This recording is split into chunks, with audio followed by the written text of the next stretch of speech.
and welcome to Logan Sounds Off, where I talk about books, music, and a whole lot more. I'm your host, Logan Kelly.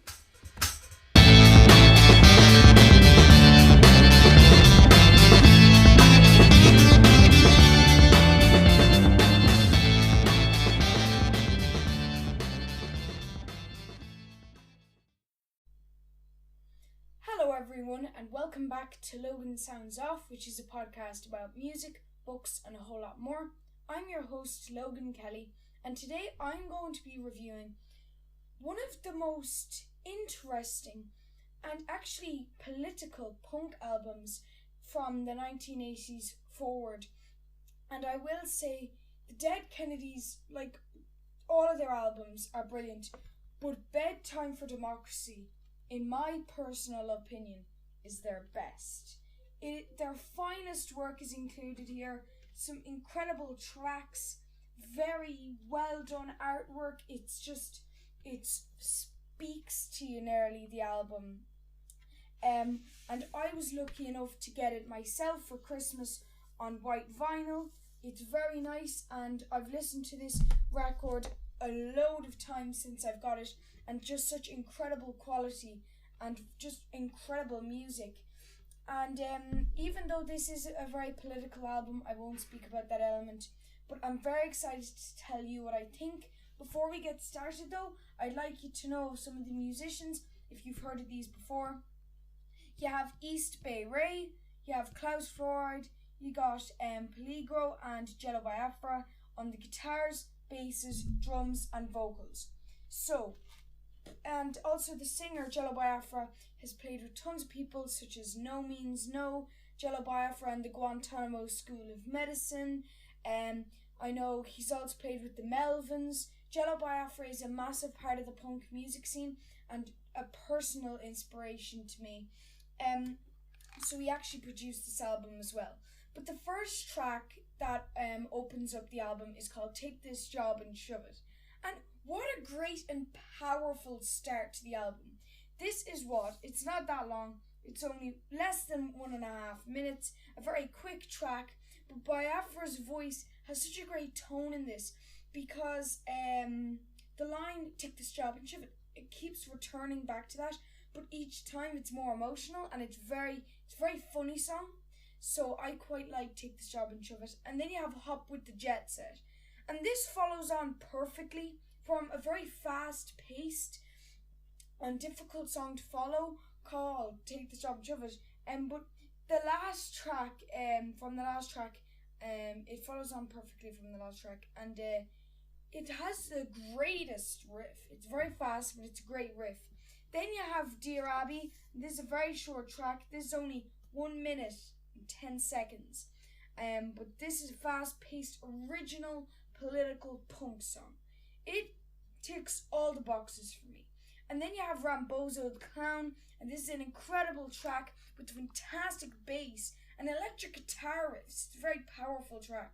And then you have Flesh Tones, and this song is nearly creepy with its overlapping vocals, and but in a good way.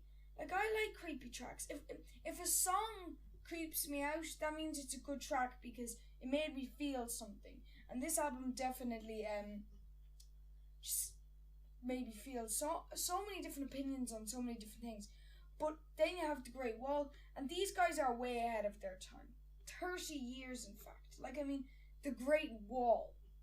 And if you listen to the lyrics, I'm not going to say much about in context or anything, but just the context it was in, but it's a very great track.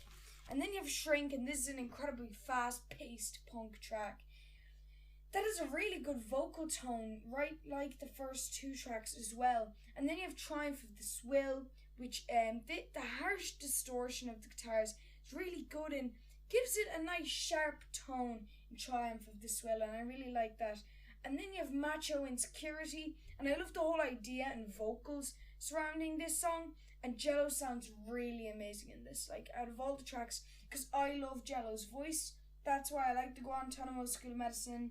I love when he played with No Means No. I loved when he played with the Melvins. He had some spoken word albums as well. So he's played with tons of different people. And obviously he's done his own stuff as well. Like he's his own musician, had own record label and everything. But then you have I Spy, and I love Peligro's drumming style in this particular track. It's incredible. So we're coming to the end of side A now, track 11, which is called Cesspools in Eden. And this song is great, as not only has a good riff, but also has a great meaning. This was all about climate change. And it says cesspools in Eden, as in we really should take care of a beautiful planet like this. And that song is nearly 6 minutes. And at the end of it, it's the most menacing thing. You have Jello Biafra going, "Have a nice day." And then this chilling chord is played. That track, out of the whole album, if you hate punk music, please listen to Cesspools in Eden. Comment down below what you think about it and just listen to it. It's a long enough song, it's nearly 6 minutes, but it's very good. Like, very good. I would recommend listening to it. And then you have One Way Ticket to Pluto, Another Side, and I love the way the guys sing against Jello in this track. It's very funny and early. And then you have Do the Slag, and I love this. It's perfectly done, and I love the guitar riff and the fast drums on this particular track. And then you have a commercial. This is a hilarious track, not because of like what it's talking about. It's pretty like important, but I mean the voice that Jello does. If you haven't listened to Biafra's music, Jello is an incredible. He does these voices.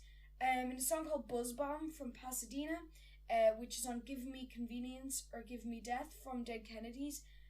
Dead Kennedys was, I think, that song. He did a weird voice.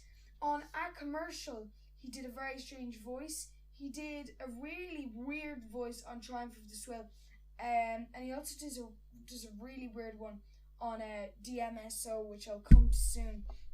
But then you have Gone With My Wind.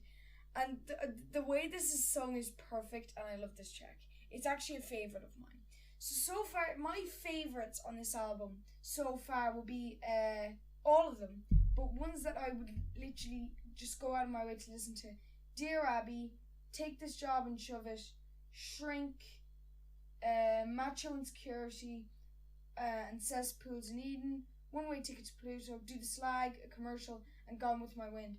I think the second side is actually the best. Side 1 is the most hits though, but I think side 2 is amazing. But then you have Anarchy for Sale, and the first lyric in this is brilliant. Step right up, folks. Anarchy for Sale. It's brilliant, and again he does a funny voice for that, and not the whole song, but just the start of it. That was very good. Then you have, I can't actually say this on my podcast, but you got Chicken SH Conformist, and this is a personal favourite of mine. I love the lyrics in this. I didn't mention it earlier because I don't want to say the title, but it's a very good track, and I love the lyrics in this. It's just hilarious. Like, I know obviously Jello's trying to make a very good point, and I'm not laughing at him. Just, he's so intelligent. His lyricism is out of this world. It's funny. Not funny, haha, funny peculiar. But then you have Where Do You Draw the Line? And this is a fantastic track. I love the drums and guitar riff in this. Very, very good. And then you have Pot Shot Heard Around the World. And I love this. Fits perfectly from the last track and well into DMSO, which is kind of eerie, but I like it. I didn't have much to say on this. And then you have Lie Detector, which is a great finish. To be honest, I'm going to rate this with 5 stars. It's a personal favourite of mine. My dad loves it. Like, I'm not saying I'm doing it because my dad loves it. I'm saying that I really like it. It's just something that me and my dad always listen to. The artwork on this is incredible. So make sure to check out my website if you want to get a very clear image of all the artwork. It's very well presented as well. The album cover actually is very large. You have to open up the record to try and see all the artwork, and I just love that. And if you look at all the different details, like writing on it, it's perfect. Like, it's really clever. And yeah, just really, really good.